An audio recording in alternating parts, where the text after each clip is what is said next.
വീണ്ടും സ്വർണ്ണവില ഉയരുന്നു. കഴിഞ്ഞ കുറച്ച് ദിവസങ്ങളായി വില കുറയുന്നതായിരുന്നു ട്രെൻഡ്. 74,320 രൂപ വരെ പവൻ വില ഉയർന്ന ശേഷമായിരുന്നു ഇടിഞ്ഞത്. എന്നാൽ ഇന്ന് വില കൂടുകയാണ് ചെയ്തിരിക്കുന്നത്. അതേസമയം അന്തർദേശീയ വിപണിയിൽ സ്വർണ്ണവില കുറയുകയാണ് ചെയ്തത്. അന്തർദേശീയ വിപണിയിൽ വില കുറയുമ്പോൾ കേരളത്തിലും കുറയേണ്ടതാണ്. അമേരിക്കൻ കറൻസിയായ ഡോളർ കരുത്ത് കുറഞ്ഞു വരികയാണ്. ഡോളർ നിക്ഷേപം നഷ്ടമുള്ള കാര്യമായി മാറുന്നത് സമ്പന്നരിൽ ആശങ്ക സൃഷ്ടിക്കുന്നുണ്ട്. ഡോളർ വിട്ട് സ്വർണം സംഭരിക്കുന്ന രീതിയിലേക്ക് എല്ലാ രാജ്യങ്ങളും നിക്ഷേപകരും മാറുന്നതാണ് സ്വർണ്ണവില മുന്നേറാൻ കാരണം. ചൈനയും ഇന്ത്യയും തുർക്കിയും ഉൾപ്പെടെയുള്ള രാജ്യങ്ങൾ സ്വർണം വലിയ തോതിൽ ശേഖരിക്കുന്നുണ്ട്. ഇന്ന് കേരളത്തിൽ സ്വർണ്ണവില പവന് 71,840 രൂപയാണ്. 320 രൂപയാണ് വർദ്ധിച്ചിരിക്കുന്നത്.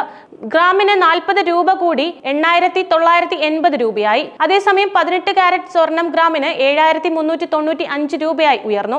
വെള്ളിയുടെ വിലയിൽ മാറ്റമൊന്നുമില്ല. ഗ്രാമിന് 199 രൂപ തന്നെയാണ്.